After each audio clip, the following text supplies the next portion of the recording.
nothing wrong with your television set. Do not attempt to adjust the picture. We are controlling transmission. If we wish to make it louder, we will bring up the volume. If we wish to make it softer, we will tune it to a whisper.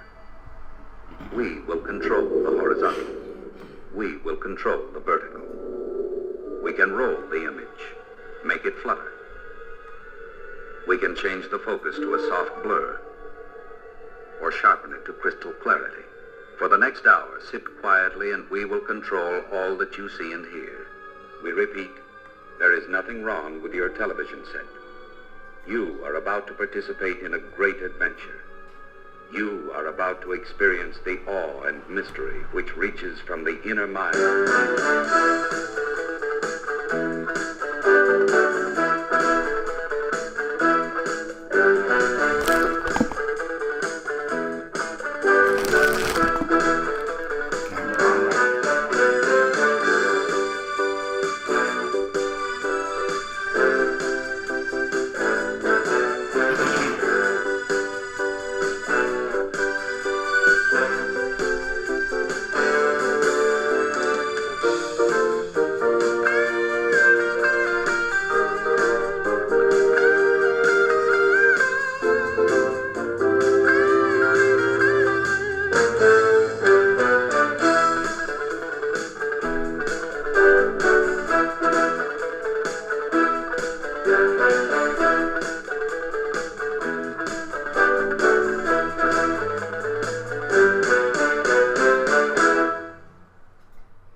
Good morning, everyone in the World Wide Web. This is the Morning Rush with yours truly, Irving Martinez, Ed Makins Karaoke behind the wheels over here, and Derek Barrett, who's on his way. It's a little late, but hey, sometimes it happens. Welcome to our show. I'm glad that we're all together this morning. A lot going on, and we're going to talk about that. But I want to say hello to DS and to Michelle Stacy. So we got two people here who a male and a female. It's better than having a male and a female baby on the first go. Right, Ed? Hey, everybody's welcome. Everybody's welcome. Even a gun-carrying woman like you, Michelle. Gunlow. And DS, good morning. I hope that you're doing better. I know for me it's going to be a great day, despite having lost my little pup.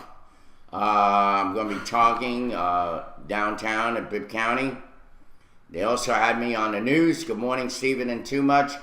They also had me on the news. And you got it, buddy. And somehow they didn't do the justice that I thought they were going to do. I believe that Fox 24 did a much better job in reporting what it is that I'm really upset about. While the other one made it seem like, yeah, Pavo, but hey, that's a shot, you're bad luck. That's from WMAZ. And we have both videos. We're going to play those videos in a little while. But one of the things that, I've been thinking about, good morning, Rocco. One of the things I've been thinking about this morning is what exactly am I going to punctuate in terms of trying to get this woman who is in charge of the shelter dealt with, fired or reprimanded or who the hell knows what.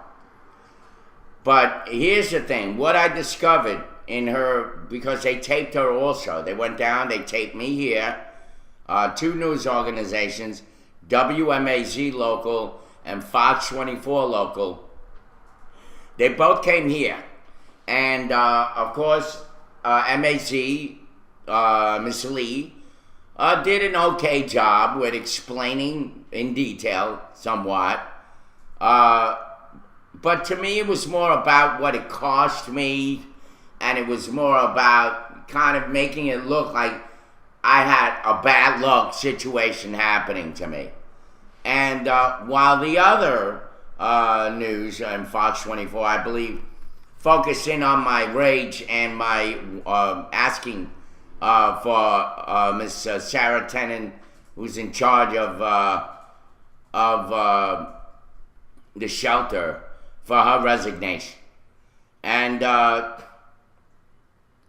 don't know. I just I think of that Fox.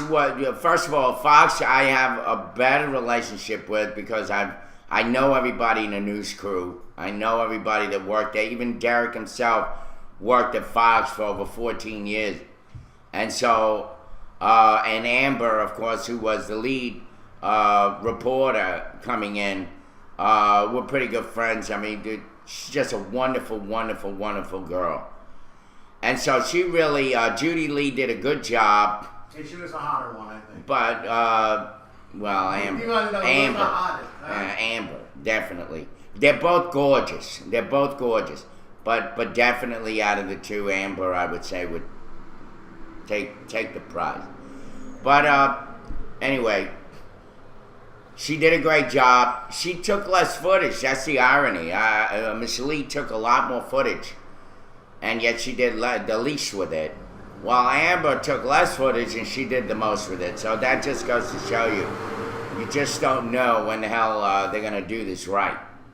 Now, let's go back to my point that I was trying to make about Miss Sarah Tenen, the woman who supposedly runs the shelter. First of all, Miss Tenen lied, and I'll say that outright. Whether she wants to take me to court for that, for libel, so be it. I can prove my case. She says that, in fact, she was notified well into the weekend. That, my folks, is a bald-faced lie. She was contacted on Friday evening by Miss Donna Segelkin on Facebook. She was notified then. She did not respond to any phone calls, any emails throughout the whole weekend. And up until 7:40 on Monday morning, did she finally reach out to me on Facebook via my message board. Now, the question that I have in all this is, why didn't she get in touch with me on Facebook before that, when she knew on Friday evening the least that she could have done was try to contact me on Saturday? And by the way, Friday normally the shelter would be open, but it just so happened that they decided to close that day. She opened up on Monday, according to her. And what I heard was a bunch of whining. And then, you heard of the race card? She used the God card on me. I'm doing the Lord's work. You know what? Let me tell you something. I was a minister for 21 years. And at the same time, I owned a business. I actually owned 7 of them. I had a wife who was like unfreaking believable smothering. I had a stepdaughter that I just got to start to raise. And I had 2 dogs, and a house, and 2 cars. I had a lot of shit on my plate. And yet, I still got to work on time. We still paid the bills on time. We still took care of the animals on time. I still gave attention to my stepdaughter on time. And so, what the hell does this woman have that she is so overwhelmed doing the Lord's work? And by the way, I was still a minister of my church and served my church 7 days a week. I was involved in something to do with my church every single day of my life for almost 21 years. For 21 years, really. On top of that, I had employees. I hired 35 employees to work for my company and the company that I worked for, because not only did I have a job of my own, but I had my business. Or not only did I have my business, but I had a job to boot. My business was managed by managers. I had 35 people. And when they used to come in late, the excuse they used to give me was, I'm doing God's work. I was studying the Bible with somebody. And I used to look at them straight in the face. And I would say, I could care less. When you start to fumble your duties, it doesn't matter. What good is it for you to do and spend all this time and yet still negate your responsibility on this end? You need to find a balance. If not, then you need to get out of here and go. And do that full time then. Go and study the Bible with people full time then. It's ridiculous. This is exactly what this woman is doing. She's trying to throw up the God card. Well, I was busy. I was doing the Lord's work. And I'm like, listen, I appreciate that you're doing God's work. And I appreciate that you're believing God. But don't you think God is trying to tell you something here? Why are you being so defensive? If you believe in God so much, doesn't God discipline his children and teach them the ways? Don't you think that this thing blowing up in your face obviously is sending a signal to you? These people are religious nutcases in this place. And I refuse to allow them to try to manipulate me because they know that I have a minister's background. They know that I love God and they know all of that. And to try to use the God card on me is as offending as using the race card. It's ridiculous. Not only that, but she's a liar. Why should I take her word for it? She said that it was well into the weekend. No, it wasn't. The weekend didn't even start. It was Friday. Friday. That's not the weekend. As far as anybody with brains knows, that Friday is the day before the weekend, not well into the weekend. Unless she thought of 4th of July as part of the weekend. It's ridiculous. The other thing is, she put up posts saying that 17 dogs and a whole bunch of animals were given away. Let's do the videos. Yeah, they were given away. Before we go to video, we're gonna go to video. Right? Yeah, Okay, go to video. let's go to video, and then I'll explain to you why this is a bald-faced lie. Here we go. The lies continue. Okay, this is the one WMAZ. WMAC. This is the one that I'm not happy with. Too happy with. The Macon Bibb Animal Welfare had an Independence Day adoption special last week where fees for spayed or neutered animals were waived. One man took advantage of that deal, but says he was left shortchanged. Judy Lee has more.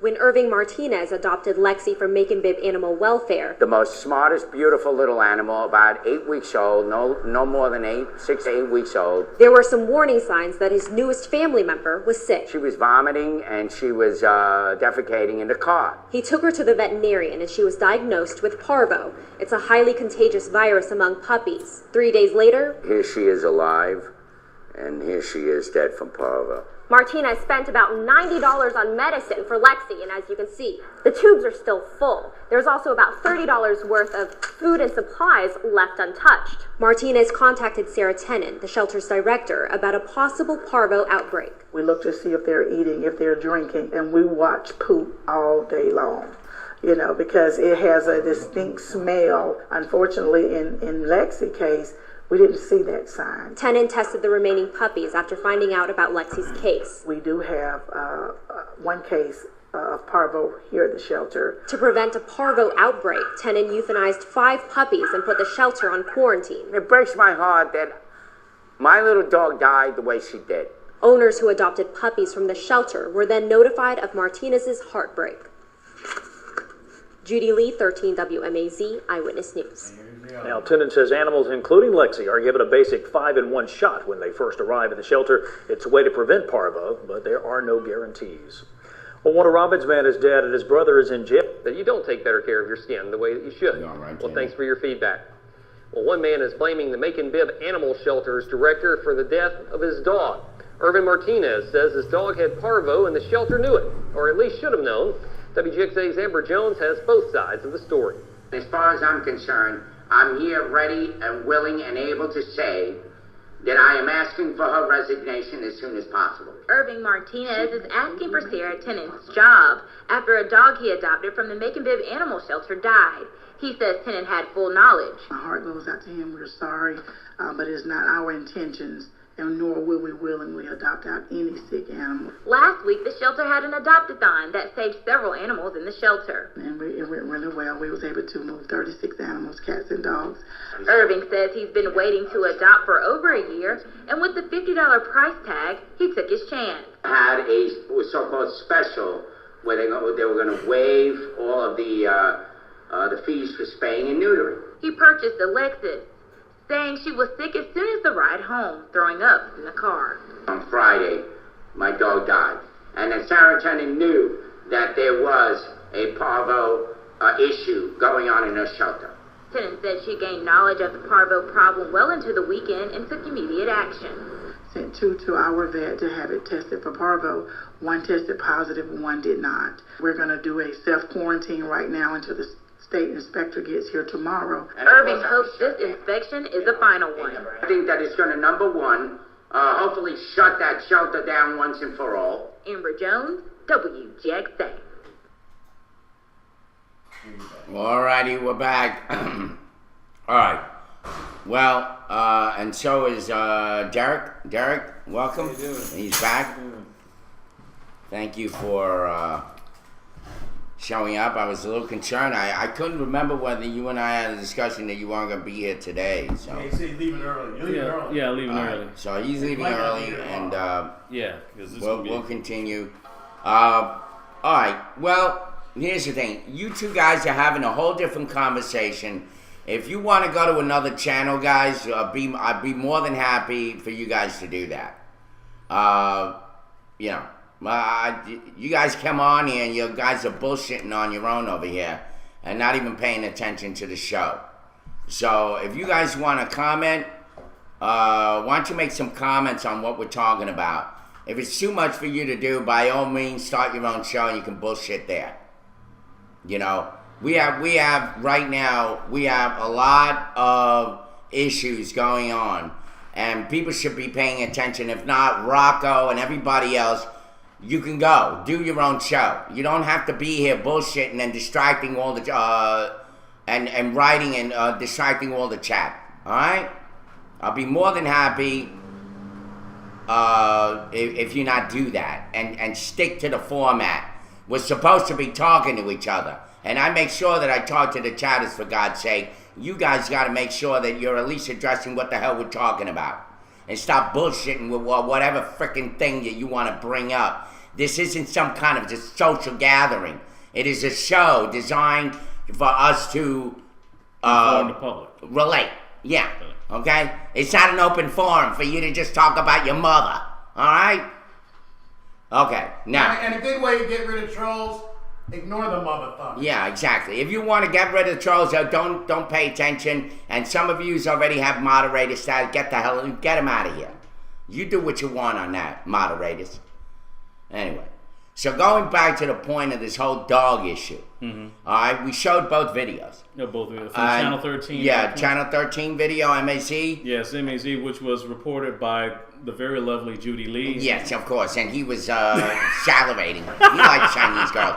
And, of course, Amber. And Amber Jones from Fox 24. She was gorgeous. She was here. Yes. And Amber did a phenomenal job. Here's the thing. Out of those two reports, I think that the Amber report showed more of my anger than the other report. The other report showed me more sad and but she did show the medicine that you. That was, I think that was pretty much more, which pretty much, at least for me, hit home because so how much that you invested, you know, not monetarily, financially, instead of just emotionally as well. You took both sides. Yeah, at least. Yeah, and I think it did cover both sides. You're right, and so I'm grateful to both of them.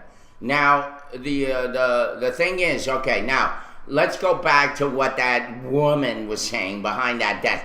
Did you notice she was all cool and composed? Because she was scared shit. She knew. She had a camera in her face. She had a camera in her face. Not only that, but she's now lying. I found out well into the weekend. That is not true. She found out on Friday. That's one point. Number two, she said that parvo, that you would smell it from the dog's feces. That is a kind of a true lie. It only becomes smelly that way once it's overbearing in their system, once they're already on their way out the door. Yeah. Okay. But see, unfortunately, I'm not really in tune, not that knowledgeable about parvo, about it, because I was just kept saying, okay, we got Lexi out of the place, and I just kept, what is this freaking stench? Well, what happened was it was already too late. Well, Lexi your was car sick don't need already. to be bleached. Yeah. Don't put She it was on already your car. far gone into it. Anywhere the puppy's been, Yeah. have to be bleached. So. Yeah. And she was far gone already by the time I got her. Remember, I kept saying, oh, she's kind of bloated. She felt bloated, and that's a big sign right there, of course, now. Well, So, I mean, need to bleach it. interject. The Okay. woman is a bunch of BS, okay? Because when she applied for the job here, she omitted that she already worked here once before. I'll show you that video in a little bit. Okay, very good. Stacy, once they are rotting from the inside, you can smell it, not when they just get it. Exactly. Thank you, Michelle. That's the point. This woman is sending out lies. She's trying to cover her butt. And the five dogs were euthanized. Okay? So that goes to show you that all weekend, So you're saying that those dogs were sitting there in parvo infested air. We could not get a hold of her. She started to throw up the God card. I'm doing God's work. And by the way, she did admit to me that she heard on Friday, but she threw herself on the bed. She got the message around 12:30 at night. Well, what the hell happened to Saturday and Sunday? And half of Monday? She didn't even show up to work till after 11 o'clock. Once again, this is going to be the very same person that's going to now run a multi-million-dollar facility. I can't play the video, but I can play the sound. Okay. So when you're ready. You ready? When you're ready, let me know. Okay. Why don't you play the sound of this woman's mouth? Okay. Tell me when. Is it stalled? It's queuing up. Waiting on the website now. Okay. There we go. Anyway, once again, I'm so disappointed. And by the way, all the Have commissioners... you worked in Bibb County before? All right, here we I've go. worked in Bibb County before Why did you not put that on your resume? because it wasn't relevant to the position which I was applying for. What did you do in Bibb? Have you worked in Bibb County before? I've worked in Bibb County before. Bibb County before. I was an animal control officer, and I worked particularly in the shelter, working with the veterinarian and the spay neutering. Did some training with the staff, with animal housing. From what I understand, if you're going to go work for the county, I know because I've applied, you can't leave nothing out in your application. Right. But they'll find out. Yeah. So evidently there's a reason why she left that out. Who knows where those records are? Something happened. Yeah. That's why she left it Shit, out. that's what. Well, this is the same issue with Dalaman. By the way, Dalaman's about to get a job in Louisiana. As can have him. Again, but but the thing is, I wouldn't let them. I wouldn't hope you don't screw them over like you in Louisiana, like you did Jordan, because they might put a chicken foot in his collar or something. Let's see. Yeah, they'll tie him up and run him through the coals. Drop a dead fish, wrap a newspaper on his The doorstep. thing is with this woman, she worked in Put an a voodoo hex on him. all-kill shelter in Alabama. That's where she came from. She worked in an all-kill shelter. In other words, that shelter, the only thing they did was take the dog in and euthanize him. That's it. That's all their function was. They didn't house him. They didn't do anything. If you look up her name, Sharon Tenen, T-E-N-O-N. Yeah, Sarah Tenen. Google it, and you'll see how the protesters and wherever she was killing all these dogs, and they were protesting why was she killing all these dogs. Right. She's killing the dogs left and right. The same thing happened here, where she was trying to avoid that reputation of killing off all the dogs. So you know what she did? What? She probably knew they had some kind of illness. What she did was she ran the sale and dumped it on everybody. Just got rid of the dogs before they got any more serious with Parvo. And then played stupid like, oh, I didn't smell the feces. Well, if you got your nose stuck in shit all day, there is a problem, lady, with how you do your job. Because you would know that a dog has Parvo just based on his inactivity. And if you're there looking at the dog and on top of that, they're supposed to give them what they call a 5-in-1 shot when they get there. My baby didn't get it. My doctor said she had no signs of any kind of medicine ever given to her. Okay. So she's a liar when they say she gave a 5-in-1. On top of that, they're saying that they gave away 17 dogs that day. Bull crap, because it took me an hour to get my dog. Get one, yeah. Just get one.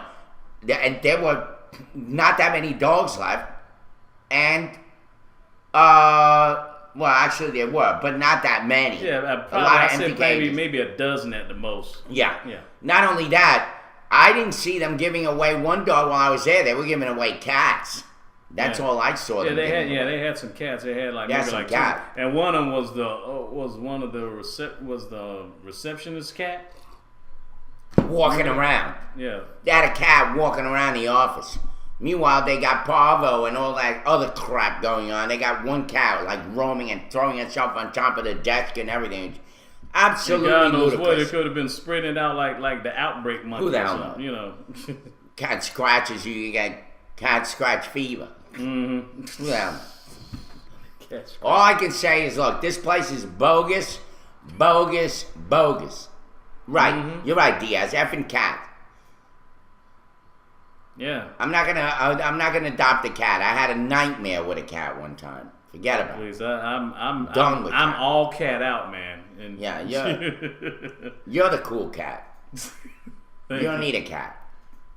Yeah, for some strange reason, man, I still keep getting cats every once in a while. I don't know. I guess because Dean, one of the cats that Howie left, left when he left my place. I caught him one time trying to pee and trying to mark his territory, and I'm just trying to say, I may have to cut the lawn or something, or just bleach the lawn or something. Because it's like attracting all these female cats. Like, I don't know why you're here. Like, Sheesh. Yeah, it's a cat with a big. Anyway. Don't put them up. I got another video. Well, we got another video coming, folks. By the way, from where she used to be. One of my cats is 35 pounds, so it's like a dog. You have those super cats. They have them here a lot. They look gigantic. I've never seen Craig Hamilton. Yeah. His cat. What do they call those cats? Frankenstein, whatever they are. Fat cats? No, they're big. They're big. They're huge. Bobcats? Yeah. Well, no. Ocelots? All right, here we go. All right, here we go. We got a video. Another Mobile County Animal Shelter's overpopulation drew the attention of the Alabama State Director of the Humane Society. She visited the shelter and took her concerns to the county commissioners meeting. Fox 10 News reporter Letitia Bush found out what she had to say. Some animals are strays, some are surrendered by their owners. Either way, Mobile County Shelter and the state director just want them saved. Shelters are basically a place of last resort for animals to go for when there's no other option. And if we can identify what's causing those animals to go there in the first place and work at those root causes in the community, then it benefits the animals, it benefits the shelter. Mobile County Shelter says it keeps pets for as long as possible before they're euthanized. But with the number of pets brought in each day, the shelter is overwhelmed. This week alone, we average between about 22 and 27 animals per day that are being surrendered or picked up as strays or coming into the animal shelter. The shelter can see up to 10 10,000 pets a year, and that's only in Mobile County. This poodle was brought in just today. She represents thousands of animals that are brought in each year that possibly have owners but are never claimed. It's National Animal Shelter Appreciation Week. The shelter says you can show your appreciation by turning one of the animals into a success story. Reporting in Mobile, Letitia Bush, Fox 10 News. The best way to control the Well, thank you for that. Yeah, here we go. That's her. That's very familiar. Yeah, she. I smell a rat, a dead rat. I smell a dog, or dead dog, or parvo is what I smell. Yes. Let me just say this, and I'm making light of that, but personal experience, gives you a different perspective on things. Let me tell you, this woman obviously has history in Alabama. She had a bigger shelter, obviously, which is probably the reason why they hired her. This is the way Macon works. You have a nice looking resume. It doesn't it doesn't really care what kind of person you are personally. What they look at is what your resume is, and if you can do the job, the hell with it, throw her in, who cares? I'm not going to be dealing with her. I'm not going to be talking that much to her. The fact of the matter is, I'm not saying that Miss Tennant is a bad person. I'm not saying that. I think she's just a bad manager. I think that she's a bad director. But as a person, I don't think she's a bad person at all. Yeah. But it does take somebody to have some kind of... it is a problem, let's just say, when a nice person starts to lie and starts to make up false stories about what in fact occurred. For her to say that it was well into the weekend, that, she didn't know that the dog had parvo, and this and that, and that the dog received the 5-in-1 shot, which is a bald-faced lie. The dog, I said, I want to see the paperwork on that, which I'm expecting to see today. And who the hell knows? It's been since yesterday. She could fudge the numbers and make something up.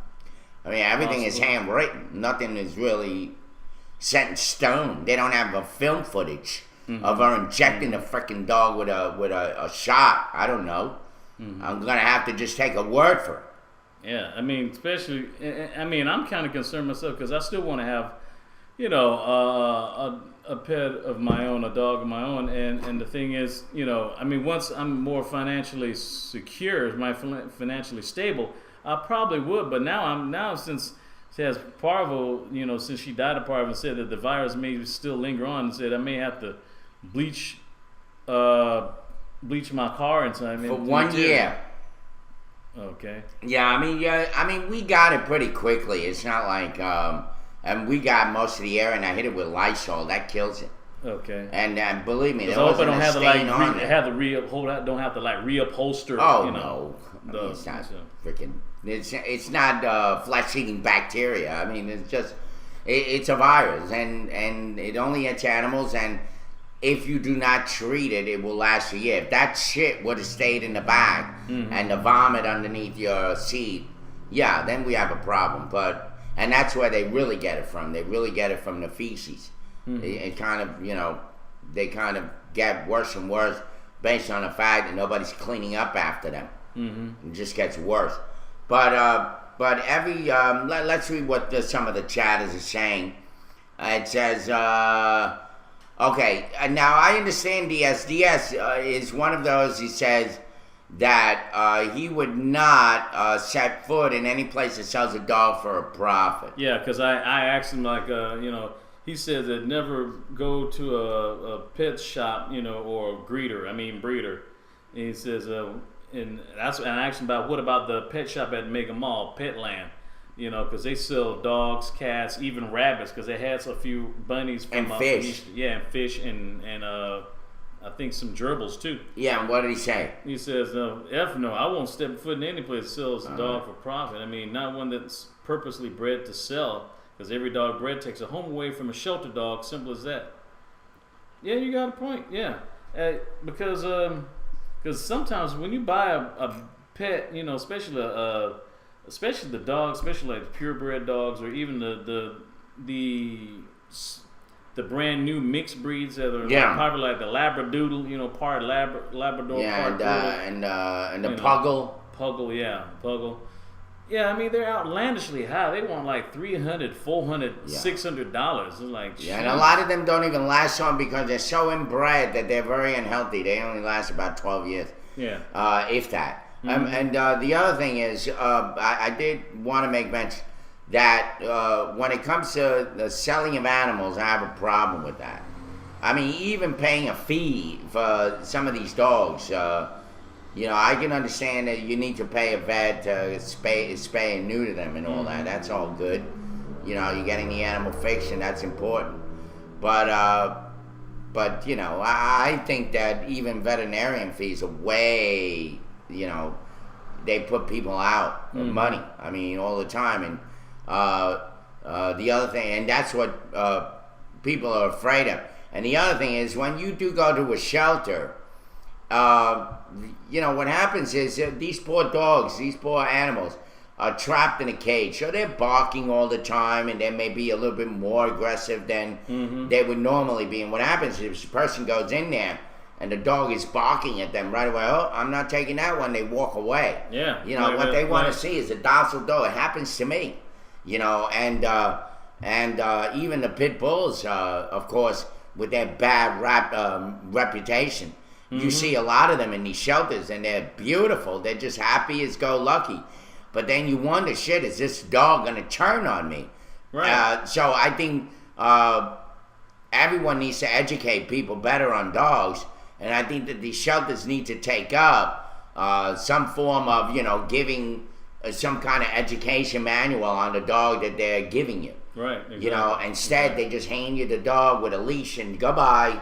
And they give it to some of these families that have like 10 kids, and they all look bratty and rotten little scoundrel kids, and they all like playing with the dog, and I'm like, oh, no, good luck. Yeah, and especially almost that one dog, a pit bull. I mean, not to go on like the stereotypes of the pit bull, but one that was named Taboo. Yeah. Every time we walked past him, it was like, oh yeah, it was like, yeah. And unfortunately, that happens in a shelter, and that's why a lot of times people don't want to adopt from a shelter.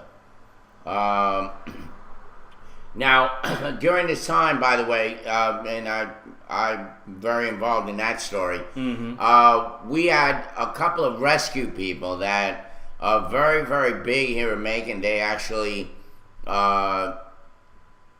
were actually talking about this very thing back and forth, and she was kind of messaging me and all that, and then this happened. Derek, why don't you bring up this story? This is a very sad story, folks, but hopefully it'll have a great ending. Yes, Macon mother and daughter remain in Savannah hospital after a crash. Says there was an update from WJXA, the news source, has an update on the condition of a Macon mother and daughter who were in a terrible accident on the I-16 over the weekend. It happened Saturday afternoon near the mile marker 126. Libby and Allison Waffall were coming home from a beach trip when their car hit a pine tree. Both Libby and Allison had to be cut from the car through the jaws of life, obviously, and airlifted to the Memorial Medical Center in Savannah. Both women had head injuries. We learned last night, Monday evening, WGXA that is, that Libby woke up and was able to communicate clearly with family members. Libby has another CT scan scheduled for today. Libby's daughter, Allison, had another surgery yesterday for a brain bleed and remained in the ICU. The current plan calls for Allison to be taken off the ventilator later today, Tuesday. Well, this is a couple of rescue workers. The Warhol, Miss Warhol is, I guess, the owner of the Warhol gas of the Warhol Oil Company and the Warhol gas station. Yeah. They're big money. Yeah, real big money. And they got big hearts. Yeah, I used to do a couple of commercials for them when I first started working over Fox 24 a long time ago. Yeah. They got big hearts, and these two women, mother and daughter, You know, they were gone vacation. They're coming from Savannah. They had this horrible accident. And, you know, it's been pretty much a prayer chain going on Facebook for them. And I pray for their speedy recovery. That alone set off where a lot of the people that were going to show up to the press conference may or may not show. I'm not sure. But I'm hoping that they do anyway. Because of her condition improving overnight, you know, that she was able to speak, and it looks like good news. Go ahead. Yeah, I forgot to ask Ed, when you said that, I know the part would maybe still be in the car, you said to it for a year, or bleach it, you know, they had to bleach the car, the backs. No, the bleach is what kills the virus. Yeah. You gotta bleach, you bleach, well, I'm not sure how you have to get something for the car, but wherever. Yeah, bleach or Lysol. Wherever that puppy was or touched, yeah, it's got to be clean. Yeah. Okay. If you plan on having, you're not going to get it. Well, no, not anytime soon. Get it. No, it may and be. Don't worry, you're not going to get it. It may be another 3 to 6 months. I don't want earliest. you walking around here shitting blood. Okay. Believe me. All right. Oh, by the way, okay, too much says it's expensive. Ellen Macon says, are you getting another one? Yes, eventually. Of course, I still want a dog. Too much, it's expensive, all right. Over $500 for examination, blood test, and finally euthanization. None of which help the poor animal. That's what I was afraid of. They were saying $150 a day to keep her on IV, and it may be up to 8 days. I'm like, I said, well, first of all, I ain't got that kind of money. And second, what is her... Yeah, what is the outcome? Is she going to get better? Well, it's all luck in the draw. We're not sure. It depends on how bad this... It's ridiculous. They couldn't even give me a guarantee that the dog was going to survive after spending $150 a day for it. And all I needed was for this to drag out for 8 days, then die, and I wind up with a $1,500 bill that I don't have. Right. I wonder how many people this has happened to in the last few months that haven't said anything. Maybe that's now a good question. Coming out of the woodwork. Very good question. The thing is, when we were there, when you and I were there, there was a baby dog in there with one of the rescue people saying to me, this came from that shelter, it has parvo. And it was a baby, little one, smaller than mine. Wow. And just broke my heart. I said, this woman needs to go. She doesn't know how to run a shelter. Let's face it. They bring that band. That's the guy who used to run it. Yeah. What they got to hire is somebody who did it, let's say, voluntarily, and put their heart and love and soul behind it. I bet you a dime a dollar that this woman has been paid from the moment that she became a director, or whatever the hell she's been, that she's never volunteered a day in her life doing the work for the Lord. Boy. I was doing God's work. $500. I'll just read what DS Photo Guy says. Okay. A foster dog of mine survived parvo last fall after spending $500 on overnight stays. Good morning, Eve. My dog, my Rottweiler got coronavirus. This is way back. And there was what they call pet care. It was an HMO for pets. It was like $15 a month.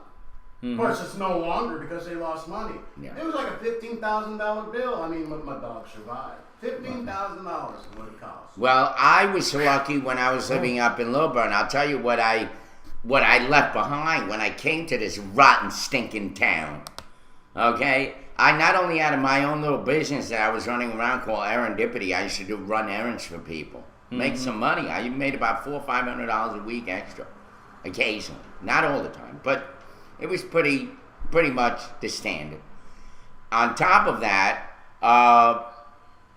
I had dog daycare for free because of my HIV status. I was able to get dog food, the Humane Society, all of that as part of PALS, Pets Are a Loving Support. And I also did a lot of their promotions up there, and I helped to sign up new people because I was running a ministry that was based on that. So a lot of people here in Georgia so paranoid about anybody knowing that they have it and so on. I don't give a shit. I've been exposing myself to that, letting people know since 1993. And I was one of the first people to start an interchurch group for people with HIV underground. For 7 years, I was the head minister of that. 40 people, once a week, 4 times a month. We talked about spiritual healing. We couldn't heal them on a physical level, but we hope that one of our scriptures was in Proverbs 14, a heart at peace gives life to the body. That's only have an envy rots your bones. Of course, you heard that. That's not what I use. But I used to say a heart at peace gives life to the body. It's very important that these people at least had a mindset that they were happy. Because that's what HIV really comes from. It comes from stress. And it comes from, of course, from the virus itself. But what sets it off is the stress level. I mean, right now you maybe not have HIV, but if you're stressed out, your immune system is way the hell down low in the garbage can. That's what happened. It's where you get all these other creepy diseases coming in. So, anyway, I was a part of that program, so I was able to get as much free doggy daycare as doggy food and their shots and all that. And, I had my dogs registered, and I was able to get that for free. But when I came here, of course, by that time, my dogs were gone. My roommate stole my other dog. And so I was able to come back, and who knows? Yeah. How you dick hanging? Yeah. Oh, we're talking about... Yes, well, guess what about sexually? I said that you may want to ask that 100-year-old woman in that interview about that. Yeah, really. All right, he says people use the Bible as a shield for their sociopathic behavior. That's one opinion. I'm not going to knock that opinion, Rocco, but to use that in the reference that you're using it as an overall context is what I call bullshit. Okay? That's what I call it. It's parvo shit. Dog shit. Okay? That doesn't apply to everybody.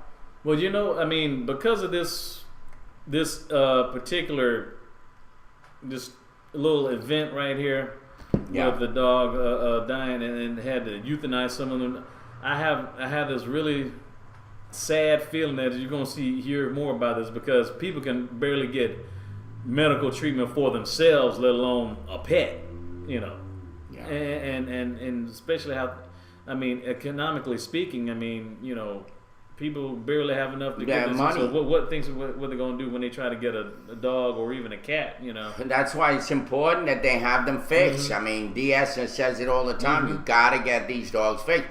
Now, there was going to be a law that was going to be requiring people to have to fix their dogs. If not, they get a fine. I want that law. I think that law should be in place. If not, don't get a freaking dog. You can bitch and moan about paying or having to fix your dog, and if you don't do it, it's against the law, and you're going to bitch and moan about it, don't have a dog. That's it. You're going to take on the responsibility of making sure. It's the same thing with owning a car. You want a car, you need a license. You want a car, you better have good emissions. You better pass, especially the inspection. Definitely put the right type of fuel for your car, to get like right type of gas octane. If it's 87 or 92 or 91 or 89, got to make sure you're going to get pingings and stuff. Don't even make sure, and if it's, please don't put any diesel on it. If it's a non-diesel car, you're going to be putting your foot pedal all the way down to the brake, trying to slow it down. I'm telling you, because it is very powerful. Because it happened to me twice. I put in some diesel fuel in my Honda Civic, and it was just murder. I had to put my foot all the way down to the floor, just on the brake pedal, just to keep it from moving. It was just. Yeah, it's scary. It was like putting PCP. By the way, Rocco, we love you. Don't worry about it, PCP in the car. Don't worry. Don't take it personally. We love The average cost of owning a pet the first year is from the ASPCA, $374 to $658 out of pocket expense for the first year. For the second year, $422 to $630. That includes licensing, spaying, neutering, the vet bills, and all that. That's the average cost. And does that include the food as well? Giving you food? Yeah, that includes. That's food, miscellaneous, and all that. But the thing is that too many people are getting dogs now. I mean, they can't afford it themselves. Not only they can't afford it, they don't know how to manage the animals. They let them run around, and And it's illegal to have them on a leash here outside. Yeah, you can't have them tethered, walk around from the tree Right, because they you accidentally can't. choke themselves. And so, I mean, you have a yard. It's not a tax deductible write-off either. See, that's why that was one of the questions I asked. Very good point. About when Joe Allen, when they had the discussions, the Q&A about the question like, can it be tax deductible for that? And see that's the problem right now. No, it's not. And, Even though it is a because I guess they consider it a luxury. And if anything else, it'll probably be a luxury tax. Well, I bet Justin Bieber has his pet monkey as deduction. Well, yeah, because a pet monkey can actually grab stuff and like give him a soda or some more beer or whatever. Yeah. Or pet monkey can or dress up a in a 5-pound bag of weed or something. He's got a social security number too. Social security number. Unfreaking believable. Anyway, I heard about by the way, speaking of weed, I heard about Trayvon Martin. Okay, here we go. Today they're going to now present the fact that he smoked marijuana. Mm-hmm. And that they're going to try to now, through the back door, try to make this kid look like this little rotten punk who was high on marijuana and was aggressive and probably started this fight with Zimmerman and so on and so on. They're going to go down that road, which is bullshit. Yeah, I know. Straight BS. Because I know for a fact that marijuana does not make you aggressive. If anything, it makes you hungry and go to sleep and make you hungry. Hello? So this is bullshit. So, I mean, I'm sorry. Now, if he would have said he was high on PCP, they might have had a case. But come on, marijuana, come on, please. That's shrimp and seafood platter vibes all over the place. It's fish as you want to be. Yeah, exactly. Mm-hmm. Yeah. Slap him with a fish. Yeah. But anyway, so I just wanted to bring that up. They're going to now bullshit about this. Good morning, Earl. Good to have you back. It's going to be, well, let's say hello to our chatters because a whole bunch of them came on. I've been kind of ignoring all of them. Mm-hmm. Go ahead, Derek. Yeah, Michelle Stacy was asking, would the pelt money is a deduction because it was part of his work? I mean, maybe if it was able to like give him like a soda or give him some. Who the hell knows? All I know is that Justin Bieber, that little freaking girly monkey that he is. We will not punk. We will not get your monkey back, abandoned Mr. the monkey. Bieber. They took him somewhere. Where the hell did they leave him? In Germany. No, Bolivia you will not get your monkey back, Mr. Bieber. Yeah, there he is. What a piece of crap that you will not kid get is. your monkey back. I don't know what happened to that kid. He went maybe wayward. Took way too many hormones, I guess. Yeah. I don't know. Who the hell knows? He still looks like a butch. Yeah. Michelle Stacy says, I don't care. He says, I don't care if he did an armed robbery the day before. He was doing nothing that day, and Zimmerman had no knowledge of his past. That's very true. Well, he has no past because, one, he doesn't have any access to police. I mean, he's part of Neighborhood Watch. That was his duty to watch. Hence the name Neighborhood Watch, not Neighborhood Blow a Sucker Away. Exactly. I mean... Well, a neighborhood shooter or a sniper or whatever Neighborhood sniper, yeah. Anyway. That whole case is, who the hell knows where it's going. But right now, I'm a little disappointed with the prosecution. They seem to be fumbling. Even one of the lawyers yesterday, I mean, the judges are just like looking at him like this, like he's trying to explain why he doesn't want this evidence brought in. And it was just a lot of rambling. I was like, God damn it. You don't look like you're in charge right now. You look like you're looking for some reason why you haven't even figured it out. Mm-hmm. And Zimmerman sitting there like with his fat ass sitting there. I'm still trying to figure out how in the world they played the tape, but Zimmerman did not know they says, I don't remember that voice. Of course, because it wasn't your voice, because, I mean, because it really does, it's totally illogical. How are you going to cry like a little girl, scream like a little girl when you're the one who's armed? Help! Help! Like, come on. I don't know. All I know is the fact of the matter is that maybe Trayvon kicked the shit out of him, and he was mad, and he blew him away. Well, yeah, plain and simple. Because he couldn't kick his. Because he couldn't kick his butt. Yeah, right. Exactly. From man to man. It wasn't that he was afraid of his life. That's bullshit. No, it was just. I think it was he was mad. Oh he was, shit! Yeah, he not only got his butt. Not only he was butt hurt, he was butt hurt and pride hurt. Plain and simple. Exactly. And he just wanted to hit as the ultimate equalizer. Bam! He had to just there you go. And I hate to throw up the race card in this, but I'm just so overwhelmed with fact. Mm-hmm. especially Latino men. They got this machismo bullshit that they carry around. Where even the way they treat some of their women, like, you gotta cook for me. You gotta clean my clothes. You gotta wash my ass. Because I'm the man. That's the way they behave sometimes, dude. You gotta see this shit. You think this only happens in India and the Muslim world? It happens in the Latino world. After all, the Muslims were in Spain for 500 freaking years. They sure as hell taught the Spaniards how to be like that. So, I don't know. I just have to say that. I think a lot of them have too much goddamn pride. That's why they get in so much trouble.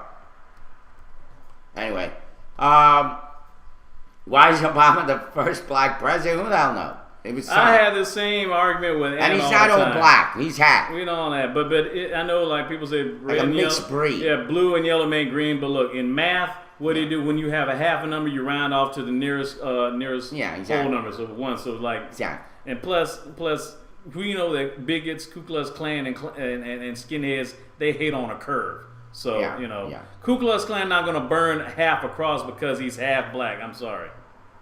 I'm just saying. We froze, but it's coming back. Yeah, exactly. You know. Thank you too much. Who cares? Who was yelling? Man is dead. Pay for it. What do we got coming up, buddy? You got a video?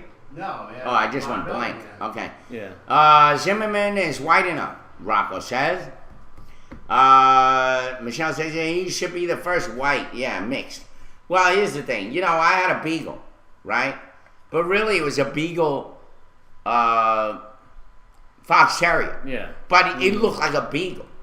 The only problem was that its ears weren't as long as a beagle. Mm-hmm. Its forehead wasn't as squared. And so it had kind of a fox terrier look, but it had all the colors and all the characteristics and even the bark of a beagle. So we call it a beagle. But in fact, it was a beagle mix. It's the same shit here with Obama. He looks black, but really, folks, he ain't. Yeah. He's mixed. He's black what enough. They call moreno or mulatto. Yes. They call. Which means but in Alabama and Georgia, dog. He's a Negro. Yeah.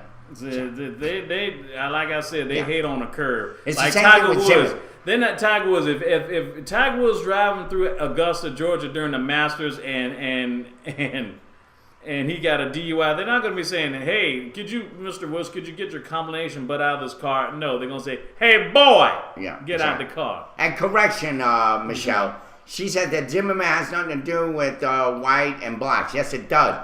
He's white and Hispanic. But everybody's saying, which is he's kind a of Latino, an oxymoron, which doesn't make. But they say he's Latino, but he's not. He's a a mix. Latino. He's a mutt. He's a Latino The descent, big, but he just fat, have a white ugly, last name. Stoic mutt.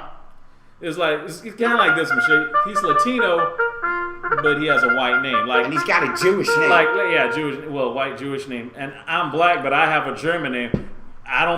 Do you think I could pass for Hitler Youth? No, don't think so. But anyway. You guys got to try to. When you guys were talking at the same time, I couldn't understand a word you guys were saying. He's sitting right here. Anyway. Well, we're gonna go to. It's 9 o'clock. Yeah, right now. It's I time got for a a break. local news story here from my first video. I agree, Rocco. If you're saying it's not a trial about race, you're blind. Absolutely, it is about race. Sorry. Wake up. You ready? Smell the race card. Yes, sir. A former county commission candidate accused of possession We'll be and back. use of marijuana entered his plea in court. WGXA's Chase Ambrose explains the reason behind his move. Former consolidation candidate Danny Glover was back before a Jones County judge this morning.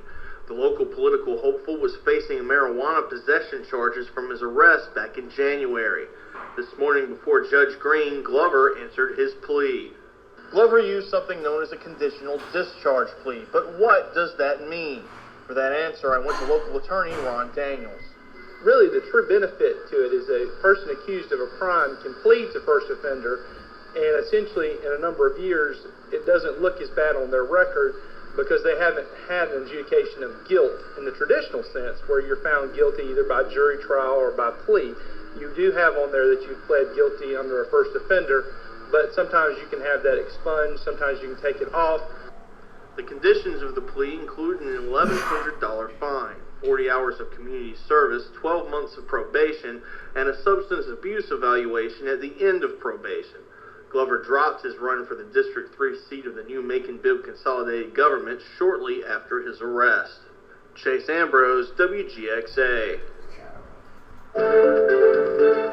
Here are 5 weird reasons that you're getting bitten by mosquitoes. Number 1, they love when you work up a sweat. You think they are drawn by the aroma of your sweet blood, but it's really the carbon dioxide you exhale that makes them beeline toward you. The harder you breathe, the more CO2 you emit, which you're especially attractive after a jog. Number 2, if you're drinking beer. Told you about this one a little bit earlier. It's crazy, but they can actually tell when you've been drinking because your skin chemistry changes and it lures them in. Put that beer down. Yeah. Number 3, they love smelly feet. In fact, scientists have shown that they find your tootsies to be very alluring, second only to your hands. Pretty interesting. Number 4, your flower bed is out of control. The darker and more humid, the better. So if you keep your lawn mowed, pool skimmed, and bushes trimmed, then your backyard won't be very appealing to them. Removing puddles of stagnant water is also a great way to repel them because that's where they like to lay their eggs. And number 5, you're pregnant. If you're a woman who's expecting, you emit more carbon dioxide and your abdomen has a higher temperature than when you're not pregnant, drawing some of them right to you. God, Jenny, her date was today, so hopefully. Tennis here.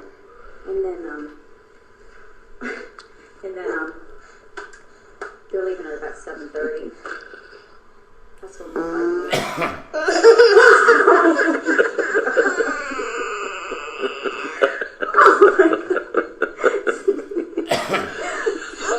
I know, but I get upset when you start too.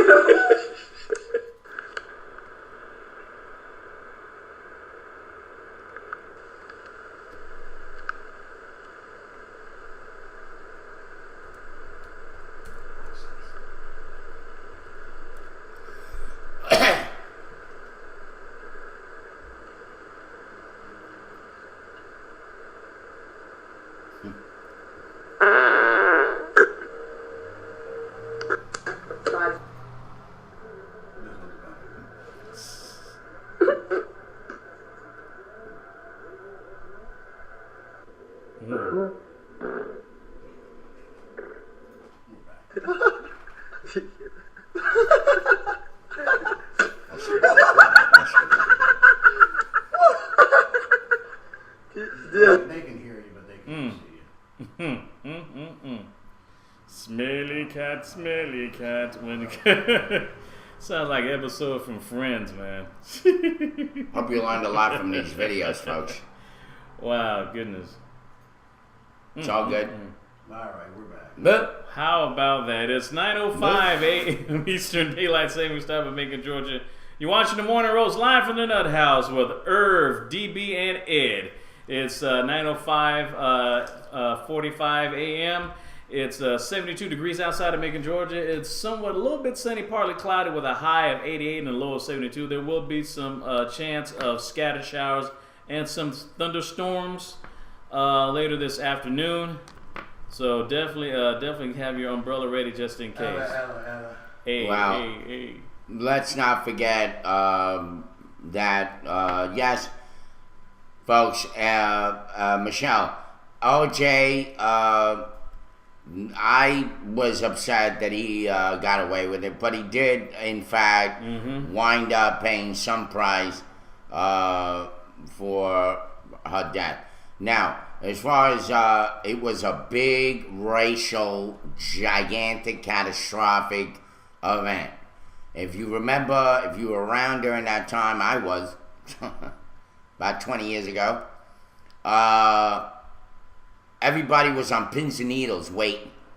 And when the verdict was read, every white person that I knew was in an uproar. And these are Christian people in the church. And every black person was celebrating, going out and celebrating. I'm not gonna lie. And I was in the middle saying, what the hell? It was kind of ironic though, like, ever since the trial, the criminal trials, like, you know, the court system is corrupt. Wow, it took you that? Really? it's been real. Yeah. Blacks and Latinos knew that for decades, hell, centuries. Well, it took the OJ trial to realize, hey, even a black guy can get away with murder if he has enough money and he's famous enough and rich enough to do it. So it's a prosecution. Remember, folks, the prosecution has to prove beyond a doubt their point. And I believe that in the OJ case, you had that whole prosecution team with that woman and the other guy and all these idiots, and they all wanted to be stars, and even the judge and everybody was all caught up. I'm not. This is not about bragging, but look, we said the exact same thing about the Rodney King trial during the first trial, which started the LA riots in '92, 20 years ago. They had evidence of him beaten by 4 police officers on film, and they said it didn't happen. They still would consider it not guilty. Yeah, exactly. Like nothing was going to happen. I mean, really. Well, look at what happened with that black guy who got shot like 47 times over holding a knife up. Mm-hmm. And the police all got off. I mean, this shit still goes on today, folks. You got to be stupid. And here's the thing, all the bitching and whining that goes on with people like this, who always say, oh, the police were right, they have a right. Let it happen to you. And I'd love to see you now sit there and say the very same thing. You'll be wailing like a freaking stuck pig, bitching and moaning about how unfair this all is if it happened to you. Yeah. Okay? Exactly. You could easily sit there as a spectator and make all these options and all these assumptions and all these comments. But if this crap happens to your ass, I bet you, like I said, you'd be a whining stuck pig. Look what happened to me. You're all full of shit. Yeah. Everybody that always likes to argue. The fact of the matter is, it is a race goddamn issue. Mm-hmm. Zimmerman profiled this kid. He profiled him because he was black. Yeah. Because the neighborhood had a lot of break-ins because there were black people breaking into the neighborhood. So what? He assumed that this kid was another black thug. Yeah. And for them, and for them, I mean, well, to be honest, they both pulled the race card. Yeah. Zimmerman thought he was just some hooded thug wearing N-word walk around the streets, and then and Martin thought Zimmerman was some crazy, C-word. They both used. I mean, they profiled each other. Yeah. And the thing was that for some strange reason, I guess ever since the Amistad, people think it's okay to just snatch and kidnap and if possible, if you had to, kill a black male because a black male's life is just expendable unless he's able to sing, dance, rap, or have one heck of a free throw or a curveball or something. Yeah, well. He may be useful somewhat in society. And listen, let me just say this. I work for a lot of Jewish people in New York, and I always empathize with the shit they went through, and I always acknowledge the fact that they pulled themselves up by their own bootstraps and made it better for America, despite having that whole horrible history of slavery and all the killings that went on in Europe. They still came here, lived a great life. They gave to their community. Yes. If nothing else, I have to give them a high five. Yes. And but again, there is still they try to remind people of the Holocaust, and that needs to be reminded of because people have a very short attention span, and then they bitch and moan about the blacks complaining about slavery. Well, I don't think they should ever shut down. Yeah, and that's the thing. That's the thing. Why do I always talk about you need to get over slavery? But you need to get over it. But you never tell. But how many of these same people tell Jewish people, "Hey, you need to get over the Holocaust," or tell Japanese people, "Hey, you need to get over Hiroshima or Nagasaki," or tell people need to be reminded. Tell Native Americans, "Hey, you need to get over Wounded Knee." Yeah, or tell Irish people. They I mean, that's a slippery slope that goes on and on. You can't tell anyone to get over and stuff. I mean, if you get shot, you can't. Hey, get over it. Here's some Band-Aids. No, get the freaking bullet out of my freaking arm and stitch it up, and then we could talk about get over it. It's not because your family were in the Holocaust. It's that is the history of the Holocaust. And as a descendant of people from the Holocaust, you should at least take up the cause that your parents or whomever had, and at least acknowledge that that this happened to them. Now, you may not give a shit. Okay, well, that's your prerogative. But I believe that to set it aside and forget about it is one of the very reasons why history repeats itself. It repeats itself because people forget the history. People don't know what blacks went through during the time of right after, especially the Civil War. Forget about what happened before then. We all know that shit. But during that silent time when now slaves were free and they were out there, it's the same thing happened with the Germans. And even after slavery was free, people like to say, "Well, slavery happened years ago." Yeah, but Jim Crow didn't last. It took a whole 100 years afterwards, but you still had Jim Crow because after Reconstruction, and you still had crazy stuff going on. You still had lynchings. Here's my point. You had lynchings. You had church bombings. Don't come into the conversation in the last minute of Vorpal Bite and try to make yourself known. Okay, you just got here, you stupid ass. All right, don't start already. All right. I'll be more than happy to get your butcher ass out of here this morning. Get it right. You better Google something. You say good morning, you gotta Google something, guys, Michelle. and then what's your point, Herb? I came late. Well, then just shut up and listen before you even make a statement. I love you too. By the way, I do. I'm just saying this, okay? Let's go back. We had the Germans going through what they did, allowing quiet silence to, everybody ignored the fact that what they were doing was terrible of their own kind. The German people were keeping quiet about what was happening to their Jewish neighbors. Some of them came to their help. There are a lot of unsung heroes in the German history, the German people, who helped a lot of German Jews or Austrian Jews or whatever to hide and to seek shelter and even get them the hell out of town. But you know what? They did suffer, and this is during the time after the war. The Germans suffered a great deal after the war. There were children who were on the streets, who died of malnourishment. Families were left destitute. Of course, the whole damn place was bombed to kingdom come. And everybody ignored them because of what was going on, what they did. It took years for them to get out of that hellhole and be rebuilt, where the Americans helped and everybody pitched in a little bit. But it was already too late. So everybody tends to suffer, even those that were bringing suffrage on others. I mean, everybody tends to suffer. However, I'm not going to walk around saying that, that the Jews deserve what they got, or that the blacks deserve what they got. What happened to the Germans, they brought on themselves, unfortunately. As sad as that may be. And so you've got to look in the full context of history. People don't know their history. People don't understand why things go on. They like to make comments on what they feel is the right thing to say. They say, oh, well, blacks are a bunch of thugs. Well, do you know why that is? Gee, yeah, let someone put some drugs and liquor stores and gun stores in your neighborhood and see and how not many give you a job. Thugs, and see what happens in your neighborhood, okay?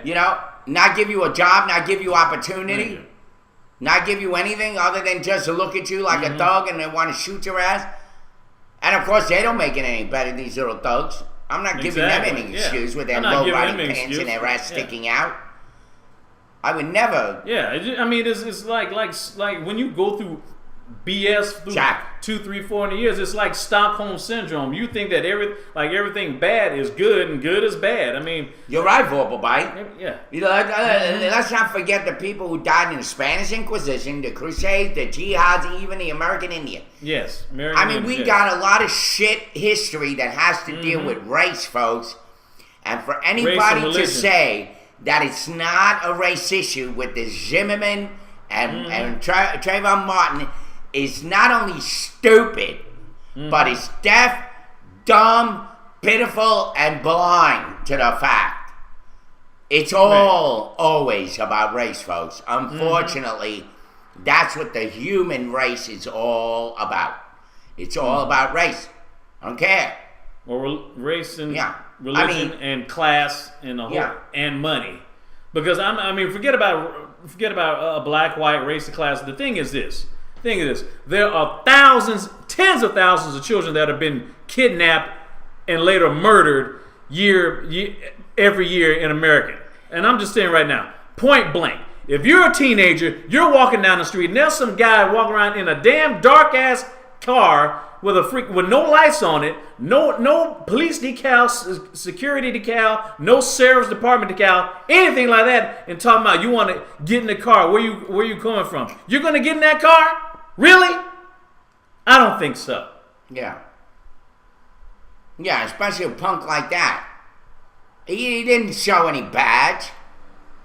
That's right. He didn't have a show badge. That he have a badge. You're a neighborhood watchman. Who gives a shit who you are? Who died and left you, boss? Yeah, and by the way, the history is that the whole subdivision didn't even say that he was. He just claimed. He just did it on his own. He did it on his own. Yeah, I'm neighborhood watch. I'm the neighborhood watch. Let me be the neighborhood watchman. I'll walk around with a gun. Anybody I see on this fire, I'm gonna shoot their ass. I mean, he's nothing but a glorified guardian angel. Please. He's a wannabe cop. Without the funny red beret. Come on. Now you talk about, somebody said sociopath. That's sociopathic behavior. A guy that walks around giving himself all this glory, giving himself the idea that he's in control, that he's a cop, that he's authority, that I can do this on my own. I could, I took enough classes, I took enough this, and then he bald-faced lies on television saying that he knew nothing about the stand your ground laws. What a freaking liar! And he lies in front of the public. I knew nothing about it.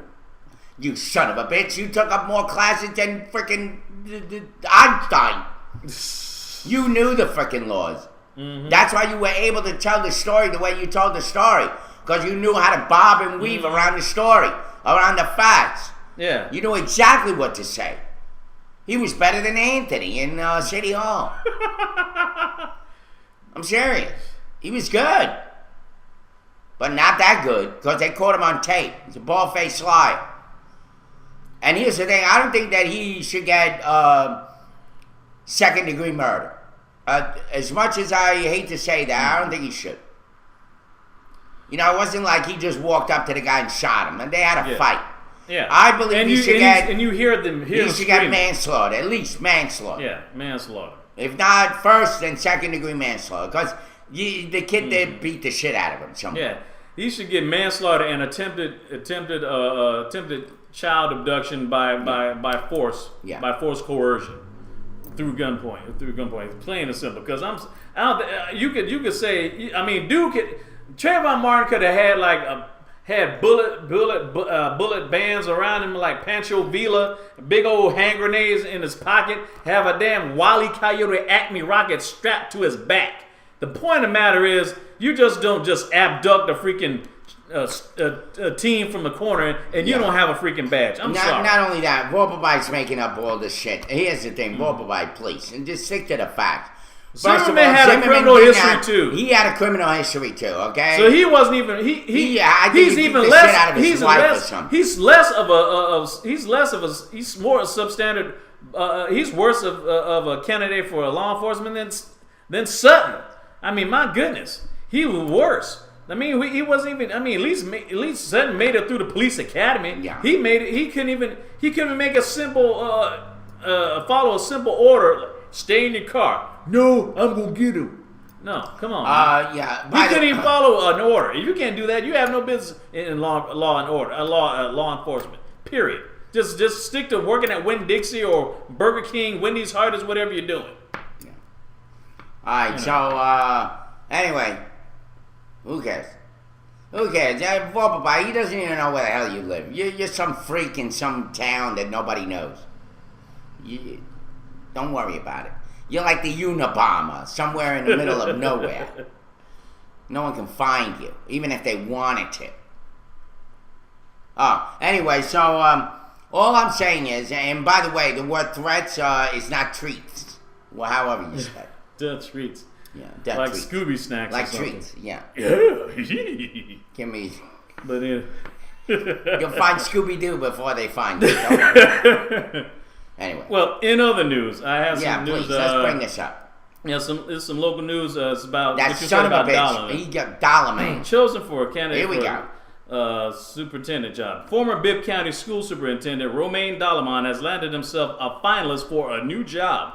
The Shreveport Times reported that Dalaman is one of 7 candidates, still in the race to become superintendent of the Cato Parish Schools in Louisiana. There we go. The newspaper says of Dalaman that he sparked controversy in Bibb County by closing schools, cutting teachers, and calling for schools to teach Mandarin Chinese.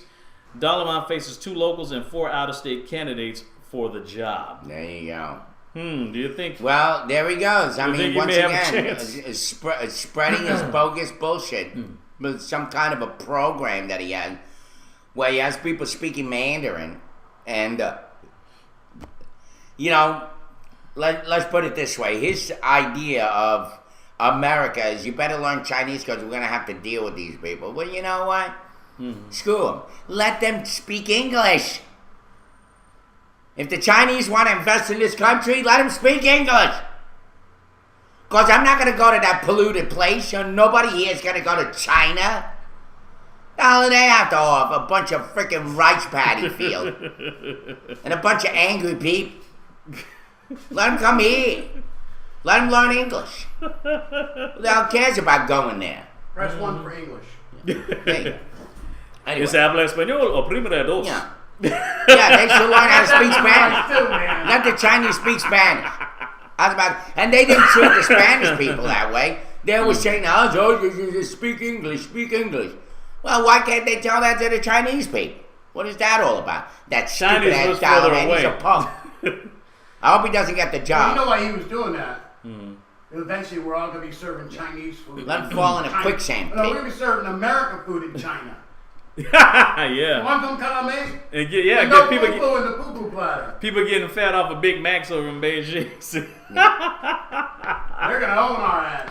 Yes, if not already. All right, so Vorpapai, please. I'm asking you as a friend. Okay, you want to stay on.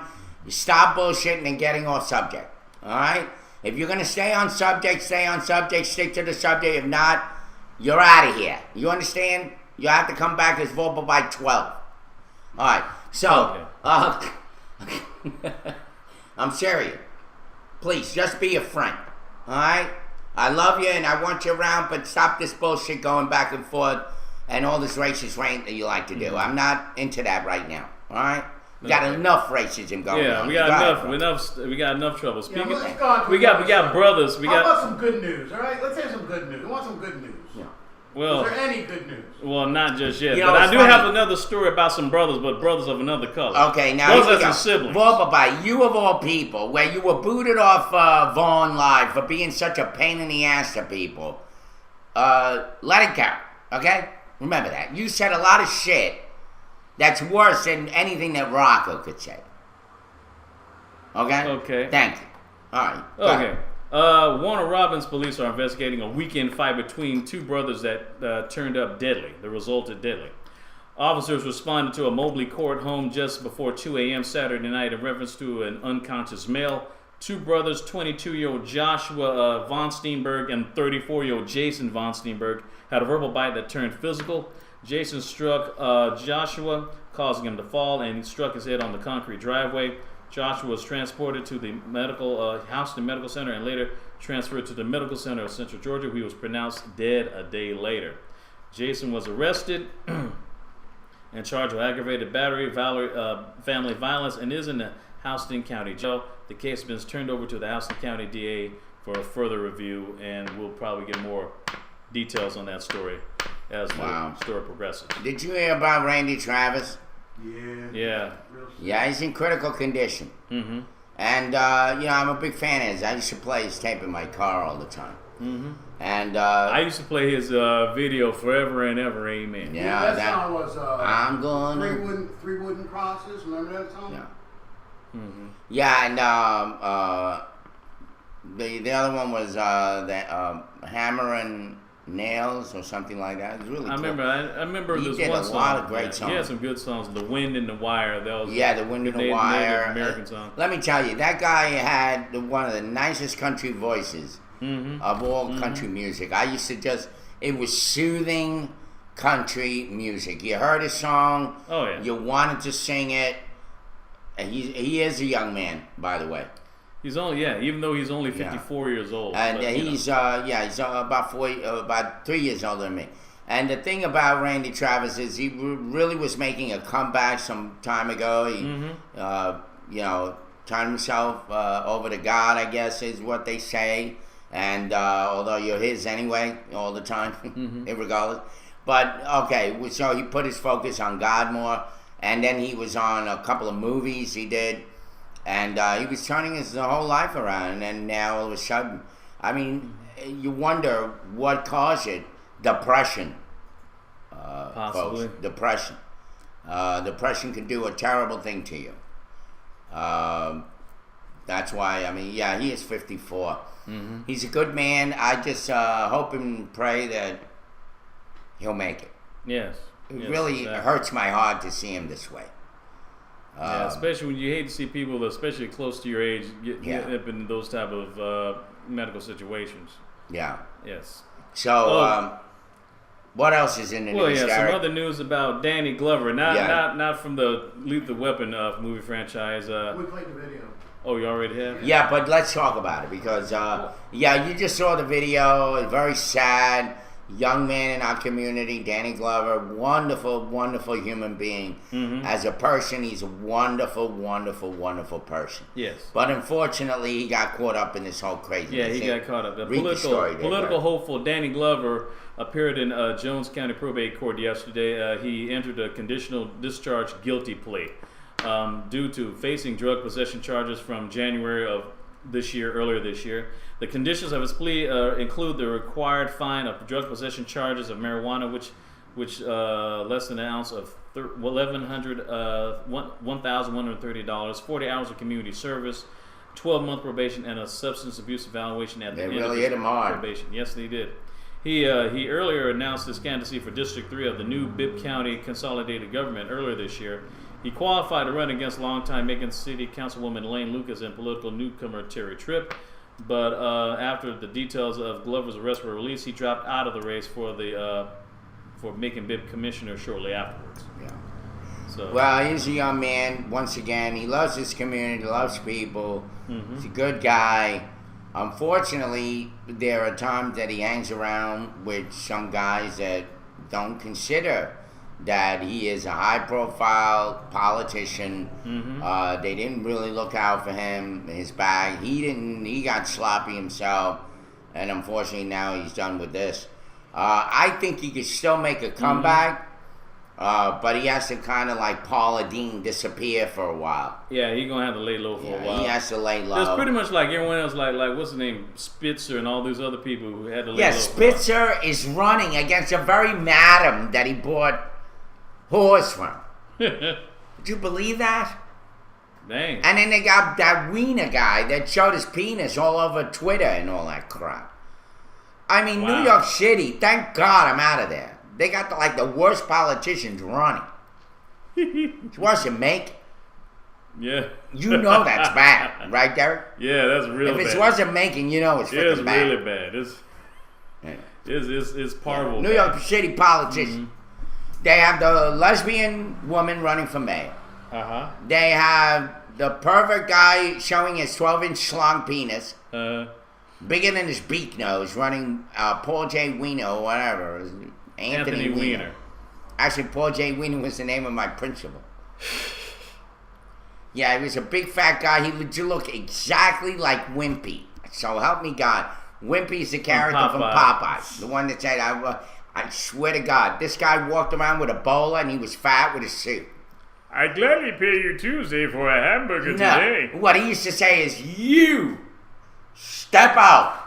You're suspended for an hour. And that was like a song. That's what he did all the time. He walked around, if you talked online, you step out. You're suspended for an hour. So what happened was, the kids would make fun of him, and when he was walking around, they'd all say it. And of course, he looked at the one that was moving their lips, and he suspended him for an hour. Anyway. That's something else. Part of my rocky history in school. According to some stories, this is it was hurricane season, and talk a little bit more into detail about weather. It says that this is from Miami. It says Tropical Storm Chantal is racing toward the Lesser Antilles after forming in the Atlantic. Said the storm's maximum sustained winds early yesterday are near 45 miles per hour. 72 kilometers per hour, with some strengthening expected over the next 2 days. There we go. A tropical storm warning has been issued for Puerto Rico, Barbados, Dominica, St. Lucia, Martinique, and Guadalupe. Yeah. Sounds like my cousin. A tropical storm watch is in effect for St. Vincent. It says Chantal is centered around 470 miles east-southeast of Barbados and moving west near 25 miles an hour. Meanwhile, in the Pacific, tropical storm Eric was passing very close to the southern portion of Mexico's Baja California Peninsula. Where where a tropical storm warning is in effect. I had a little bike that was called Baja. Yeah, so did my no kidding. The Westernado. It was my first, absolutely. My Westernado. First bike was a Baja. Mm-hmm. Baja. But, however, it is not expected to make landfall. Eric's maximum sustained winds are near 45 miles an hour, with gradual weakening expected to continue over the next 2 days. Well, the storms are brewing, baby. Yes. That's not the only storm brewing, I'll tell you that much. Oh yeah, of course. You know they had to cancel. You know they canceled the celebration that they had originally on Thursday, July the 4th. Well, excuse me, July the 3rd, Wednesday. Yeah. And they're supposed to have it on Sunday. They had to cancel again because they had more rain. And then what's happened now? And now they just basically canceled the whole concert altogether, and then they're just going to have the fireworks display sometime later in the month or later in the week. Yeah, which is kind of bad because it was supposed to be the final concert of the Air Force Reserve Band. Yeah, the Air Force Reserve Band. It was their last one to perform together. And it was like they were disbanding the band because of costs and stuff. You know, it was just too expensive. Well, let's save some money. Yeah, stop playing. One day's pay. What the hell? They can use every dime they can get. And besides, most of those bands sound terrible. Not all of them. I mean, I'll admit, one back when I was in the 8th grade, they actually played some good songs. They actually had some good bands, the Air Force Band. I mean, the one that played in my middle school back 30 years ago, back when I was in 8th grade, they actually played songs that actually sounded like, they actually had the songs sounded like the stuff from R&B songs back in the early 80s. They were really good. They played the song, Call Me If You Need Someone to Talk to You. Call me satisfaction guarantee. Oh, I can hear it already. I mean, they didn't have any trombones as much, you know. Well, they did won a couple of songs for it. When they played some classic Earth, Wind and Fire, so it was okay. I mean, see, the 80s, 80s Air Force Band, they were actually kind of good. I don't know about the newer bands. I mean, I always see the movies with these bands and all that. All these kids going through all this drama and trauma to get there and shit. Mm-hmm. But I always say they don't sound that good. I'm sorry. Like, they just never sound right. They're not an orchestra. Like, you got to see the Philharmonic. Now you're talking. Yeah. But these bands, they're all right. Okay. No big deal. Anyway. Well, speaking of Warner Robins, though, the Occupational Safety Administration, OSHA, fines Warner Robins Glass Company, Ardagh Glass, for $77,000 and proposed penalties for safety violations after a worker had his finger amputated and his hand crushed in a machine. Wow. The worker suffered the injury while removing a glass mold from a bottle shaping machine at the company's facility in Warner Robins. OSHA initiated an inspection in response to the incident under its National Emphasis Program. So what was the inspection? What did it result in? Besides a fine, what did they find that was wrong without this guy just being stupid and throwing his hand in there, then everybody else gets the blame for it? What happened? Yeah, it says the willful violation involves failing to develop and utilize lockout/tagout procedures when workers are performing service and set up operations on equipment. It says a willful violation is one committed with intentional, knowing, or voluntary disregard of the law's requirements or with plain indifference to worker safety and health. And Ardagh Glass facing 2 safety violations, one deemed willful, the other serious. It says a serious violation involves failing to ensure workers that operate equipment were protected to prevent contact at the point of operation with moving parts and molten glass. A serious violation occurs when there is a substantial probability that death or serious physical harm could result from a hazard which the employer knew or should have known. The willful violation involves failing to develop and utilize lockout procedures when workers are performing service on equipment. So basically, you can't afford to be stupid. as you were saying, Well, I mean, look, I know that when I was running the laundry, I was running the laundry department, one of the requirements for us under OSHA laws was that the person needed to be trained at least one full day. In other words, 8 hours. Right. According to schedule and according to union rule. Mm-hmm. We never spent that time. I mean, most people knew exactly what the hell to do. They went on there. Now, what I would do was that on that day, that particular day, that employee would stay there all frickin' day. Mm-hmm. That's how they got trained. I said, you're going to stay here all day. You're going to work this machine all day. And I'll see you later. And I will walk away. And this especially was with the shirt mangler, what they know as a mangler or shirt pressing machine, that you have to feed in these rollers and it goes in and comes out all folded up and shit. Mm-hmm. And, if you wore loose clothing and all that, you can get caught in the rollers. And so I had to install a bar across. I did that to make sure. And they had to, of course, it was, I had a lot of complaints. It's harder to put the sheet in. That bar's in the way. I said, I put the bar high enough so that you could still stick the sheet in there almost the same way you did before. Mm-hmm. The only thing that's not happening is your freaking arm isn't going all the way in. But anyway, there was, when it comes to OSHA, you don't want to screw with them because they show up on you out of nowhere.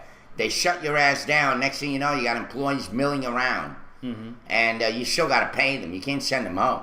Right. So, yeah. Anyway. Of course. Vorp is asleep. Yeah, I guess he is. He hasn't had a damn I'm surprised we didn't even talk about the traffic from the Georgia holiday, from 4th of July holiday crash. It says from Atlanta. Yeah, we Georgia, got 10 crashes. Yeah, Georgia State Patrol officials say that 10 people were killed in crashes during the 4th of July holiday travel period from Thursday to Sunday evening. State troopers say that they investigated 785 traffic crashes that resulted in 374 injuries during the holiday travel period, which began at 6 p.m. Wednesday and ended on Sunday at midnight. So it was a 5-day weekend, I guess you might say. Yeah. Officials say traffic fatalities were reported by law enforcement agencies throughout the state, including police departments in Atlanta and Fulton County. Aside from the crashes and fatalities, State Patrol officials say more than 300 people were arrested for DUI during the holiday travel period. Authorities say they conducted more than 16,600 traffic stops during the holiday travel period as well. Yeah. Well, there's a very concerning situation that's happening in Gwinnett County. And I saw a film on it. You know that they are now, if they suspect you of driving drunk, doesn't matter whether you are or not. Yeah. It's just under some suspicion. They actually stop you and they force you to give blood.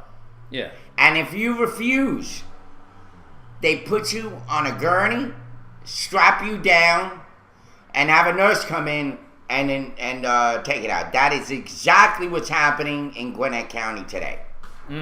That is the way that they are fighting. I think I got the video.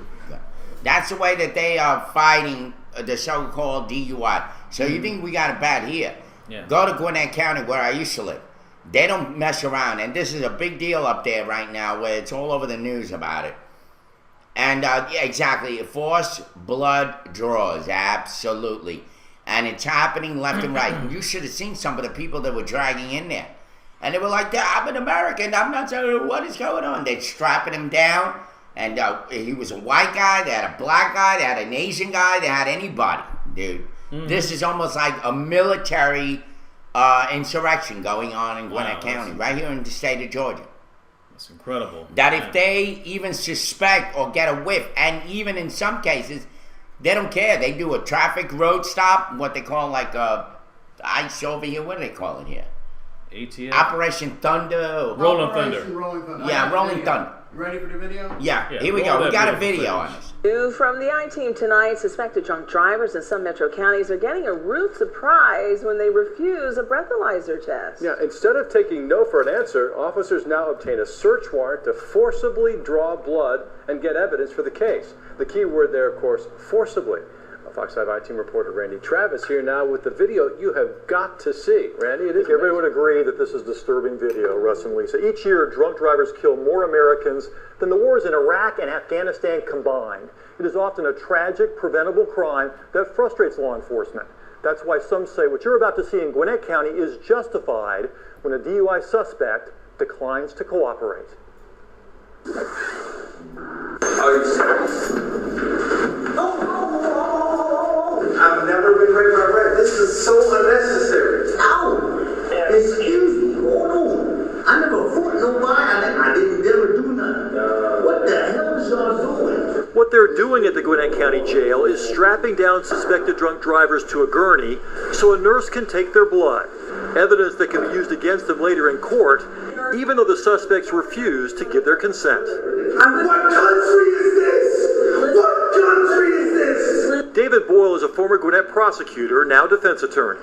Holding down and forcing someone to submit to this is really intrusive in terms of that level of invasive procedure into somebody's body is ridiculous for investigating a misdemeanor. Intrusive, certainly. Invasive, you bet. But legal. Yes, say authorities, even though the law supposedly gives you a choice. To get a Georgia driver's license, you have to agree to take a state-administered test, like this Intoxilizer 5000, if an officer suspects you've been drinking and driving. It's called implied consent. You can refuse, but if you do, you lose your license for a year. Plus, that decision can be used as evidence against you when you go to trial. Still, a growing number of DUI defense attorneys suggest you should say no to the test if you've been drinking.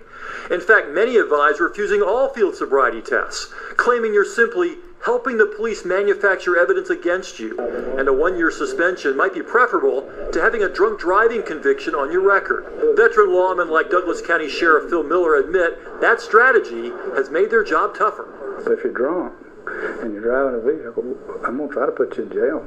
In Douglas County, more people die from DUI accidents than murders.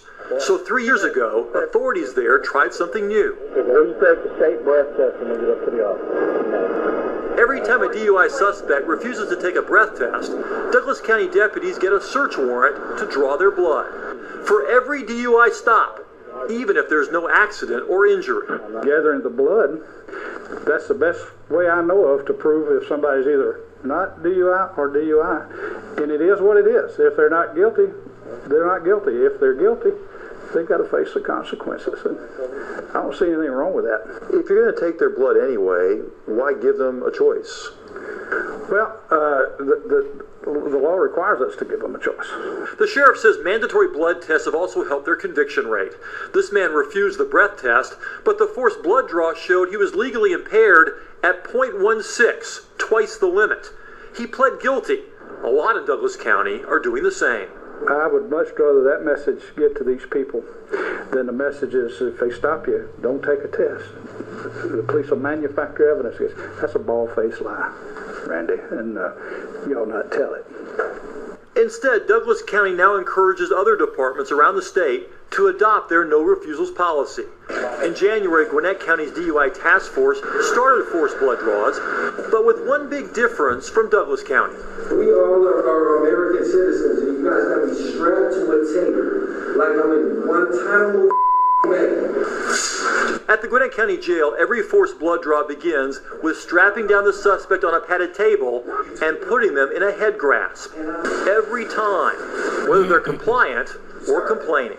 We can't take the chance that you're not going to lose your emotional control during a situation that is so sensitive. And it's not just male DUI suspects. This woman eventually pled no contest. Another is still waiting for her day in court. Both showed no resistance, but deputies still strapped them down. Is there any concern that this just doesn't look good?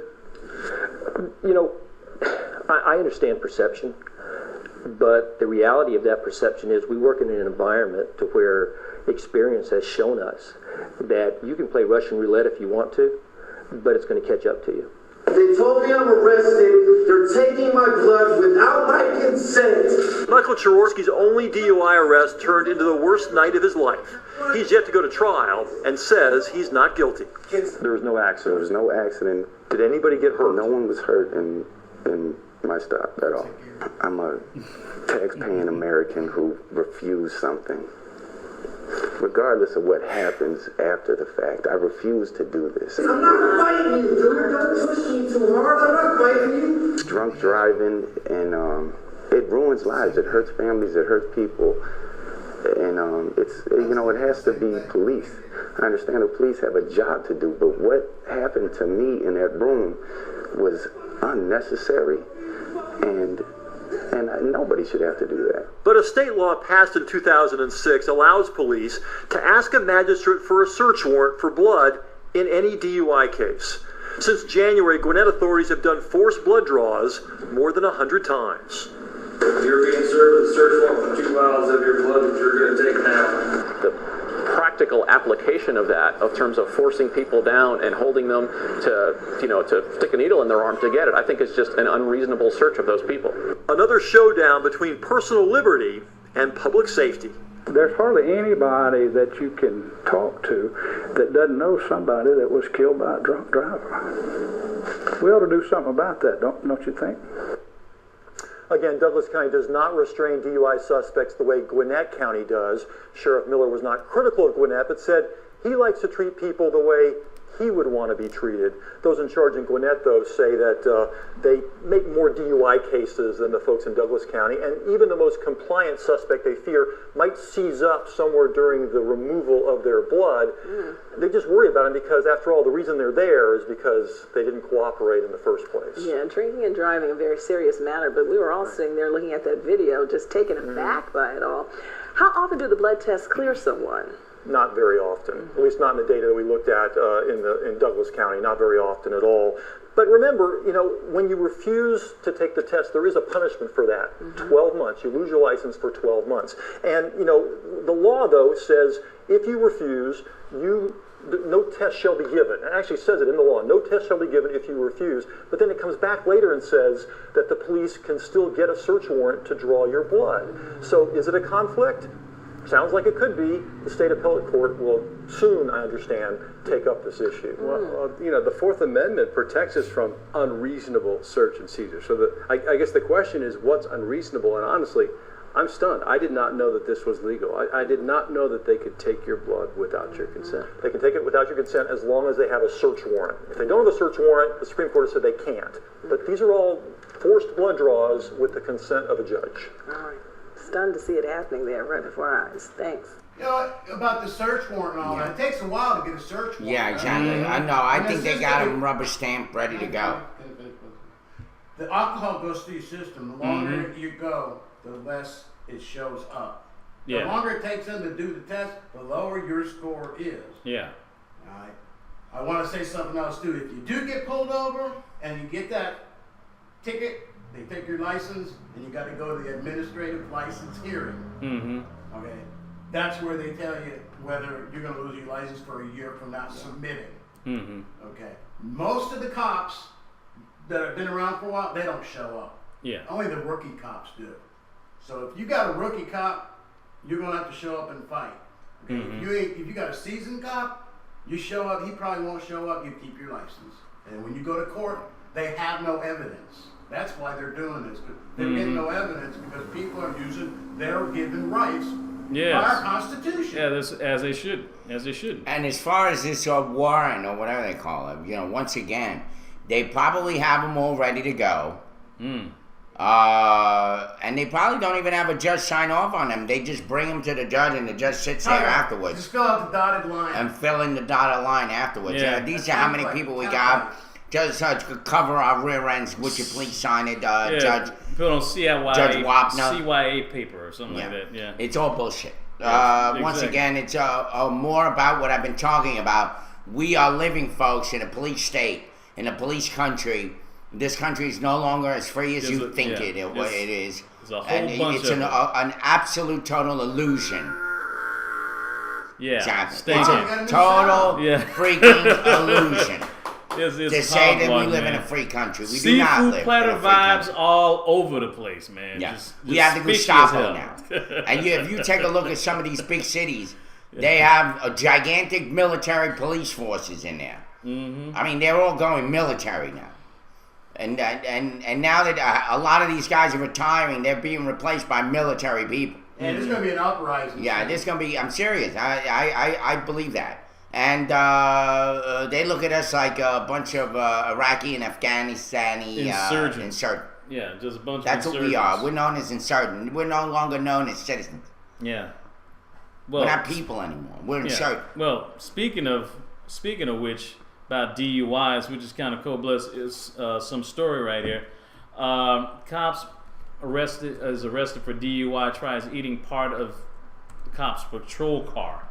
Says a man arrested on charges of drunk driving is also accused of trying to eat part of the patrol car while being taken to jail. Rick Frederick, who's 22 years of age, of Sheridan, Illinois, was arrested by LaSalle County deputies on Saturday. They say Frederick started gnawing on the molding around the door of the car. He's charged with criminal damage to government property as well as DUI and resisting arrest. Oh my the hell goodness. Is that all about? I don't know. Gnawing on his car. I don't know. Do you think he had a lot of weed or something that he had the munchies or something, or maybe he had a little bit? Or maybe it was that what makes you do that? What makes you do that? Gnawing on a car. I don't know. I'm thinking maybe it's bath salts. So he must have been really in smoking. He had a hankering for plastic. Just. He had a hankering for plastic. He liked plastic. Isn't that weird? I mean, don't you think? Very, very weird. Extremely gnawing weird. on a car. Why don't we gnaw on this computer? Yeah. What would you say if I did? What do you want, right? Is it? Yeah. What on the? You need to get off that stuff, or exactly. It's not marijuana either. Something else. All right. What else is in the news, man? Unbelievable. Freaking believable. People, you see, we give the kind of stories, folks, that nobody else would give. Mm-hmm. I mean, we give a story about what's happening in Gwinnett County with this police force up there forcing people to draw blood. Right. We get stories on people gnawing on cars. Gnawing. Annoying? No. Yeah, annoying. No. Is that the word? Gnawing.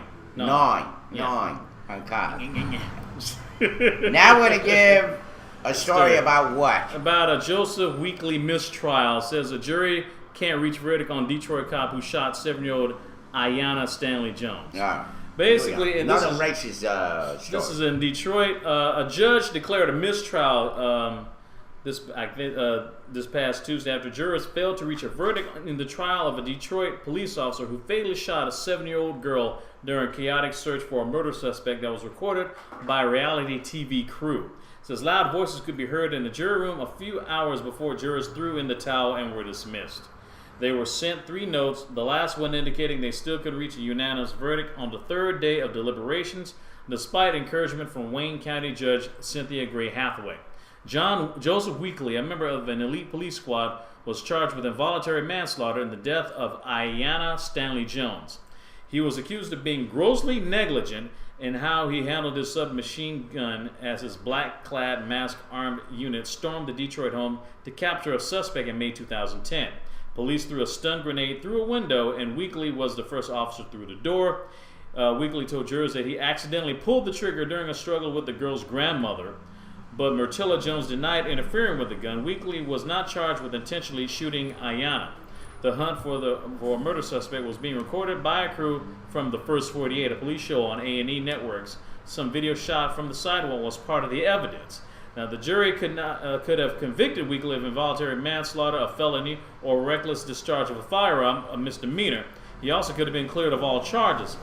But Roland Lawrence, leader of the group called Justice for Ayanna Jones Committee, which pressed for charges, said this is a bittersweet outcome. Bitter because Weekly was not convicted, and sweet in that justice for Ayanna Jones will come soon. Says the judge listed several factors for the jury to consider on the involuntary manslaughter count. To convict, the jury had to find that he willfully disregarded possible injuries to others by failing to control his gun as well as other elements. Wow. Okay. Shot her up. Yeah, so basically 1 out of 12 couldn't be enough. One jury raised her hand. I guess one kept it from being unanimous. So sounds like a Zimmerman trial. Let's see what happens. Yeah. Speaking of which, you know those 3 girls that were abducted by that creep guy? In Chicago, yeah. They're finally talking. They have a YouTube video, folks. If you want to get on YouTube, one of these girls are very pretty. She's the one right I here. have the video. Yeah. Oh, you do? Okay. You have a video? Yeah, I was gonna play the break. Oh, okay. All right. Well, we got 3 minutes. You want to hold it till the next hold it. round? Matter of fact, I can go ahead and get into this story right now. Let's do that. I'm gonna play the video break. Okay. All right, great. It says the Mary Winston death says Osmond Ignatius Winston gives self up in neglect case. It says this is really creepy right here. It says Mary Winston was left in bed so long that her legs fused together. Get out of here. And now her son has surrendered to Florida police investigating the 66-year-old woman's death. Local newspapers report. It says, it's like a mermaid. Yeah, something like that. Osmond Ignatius Winston, age 45, was booked into the Hillsborough County Jail How does that happen, Ed? On an aggravated manslaughter charge, according to the How the hell does that happen? I never heard that in my life. This is the How first did time two for me legs too. fuse together? This is the first time I for me guess the skin starts doing something. Yeah. Yeah. His mother It's died. something I'll Google. Yeah, Mr. Yeah, Winston's it's something good. Mr. Winston's mother died in October 2012, according to WTSP. Officials say that the Tampa woman had been confined to the bed for 3 years with rheumatoid arthritis, and her bed sores were so severe that her Did she ever poop? Possibly. She had to. Her bed sores were so severe that her rib cage was exposed. According to the news report, it says maggots were found inside and outside her body, and her legs had fused together. It said it eventually got to the point where the sheriff Hillsborough County Sheriff spokesperson Larry McKinson told WFLA, says it got to the point where her family knew that the neglect was such a severe nature that they became afraid to report it because they knew they would have some criminal liability in it. The doctors ruled the death a homicide, but it took months for deputies to file aggravated manslaughter charges against Mary Winston's family members, her husband, 67-year-old Osmond Montgomery Wilson, her daughters, 39-year-old Belinda, 43-year-old Hyacinth Wilson, and her son Osmond Jr. Mary Winston's husband and daughters were arrested in late June of this year. And aggravated manslaughter of an elderly person can be punished with up to 30 years in prison. Now, how old was she again? She was 66. And her legs fused together because of sores? Severe bed sores. And so I guess they started to heal together. Yeah. Damn. Chimo Nelly. Man. Well, now that's a wing. That's a wing When you ding. cut yourself and skin starts healing together, I guess that probably. Mm-hmm. Yeah. Yeah. That's what happens. That's what happens. Wow. That's shocking. The only thing I can think of is a mermaid. I don't know.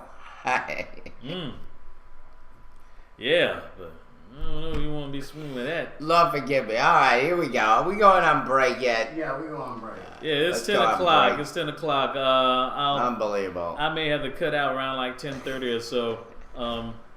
Well, maybe we'll just end it early. All right, let these people talk. They seem to be in their own freaking world. Michelle and Rocco and all these people, they're having a good time, bullshitting with each other, completely ignoring the show.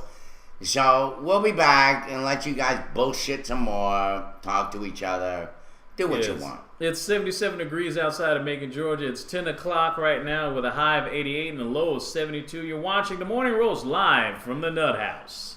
We'll be right back. Yeah. You sure? Hopefully. So was this a typical day for you when all this went down?